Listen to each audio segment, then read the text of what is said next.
എൻ്റെ മകൻ ഇന്ന് രാവിലെ അണിഞ്ഞൊരുങ്ങി എക്സാമിന് റെഡിയായി പോവേണ്ടതായി മാറ്റി നിർത്തി. അവർക്ക് അടുത്ത വർഷം ചാൻസ് കൊടുത്തോട്ടെ, കുഴപ്പമില്ല, പരാതിയില്ല.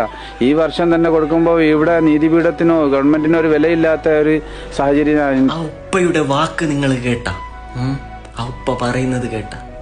ഈ വർഷം എഴുതണ്ട, അടുത്ത വർഷം അവർക്ക് ചാൻസ് കൊടുത്തൂടെ എന്നാണ് ഉപ്പ നിയമപാലകരോട് ചോദിക്കുന്നത്.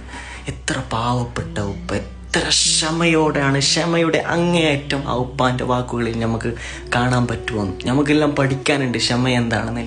ആ ഉപ്പ സ്വന്തം മോനെ അതിക്രൂരമായി ആക്രമിച്ച ആൾക്കാരോട് അടുത്ത വർഷം ചാൻസ് കൊടുക്കട്ടെ എന്നുണ്ടെങ്കിൽ ആ ആക്രമിച്ച ആൾക്കാർ വരെ തോറ്റുപോകുന്ന ഒരു നിമിഷം. ഉപ്പ, നിങ്ങളാണ് യഥാർത്ഥ ഉപ്പ. ഉപ്പാക്ക് ഈ നീതിപീഠത്തിലുള്ള ഒരാളെങ്കിലും ഒരു നീതിയെങ്കിലും കൊടുത്തൂടെ? സ്വന്തം ഉപ്പ പറയുന്നത് കേട്ടു നോക്കും നിങ്ങൾ. നിയമപാലത്തിൽ ആരും നല്ല ആൾക്കാരില്ല, മനുഷ്യത്വമുള്ള ഒരാളുണ്ടെങ്കിൽ ഉപ്പാക്ക് എത്ര ഉപകാരമായിട്ട് ഞാൻ നീതി കിട്ടട്ടെ ആയിട്ട് നമ്മൾ ആഗ്രഹിക്കുന്നു. കേരളക്കാരെ എല്ലാവരും ആഗ്രഹിക്കുന്നത് അത് തന്നെയാണ്. ഷഹബാസ് എത്ര പാവമായിട്ടുണ്ടാവും, ഉപ്പ ഇത്ര പാവമെങ്കിൽ നിങ്ങൾ ചിന്തിച്ചു നോക്ക്. അല്ലേ? ശരിയല്ലേ ഞാൻ പറഞ്ഞത്?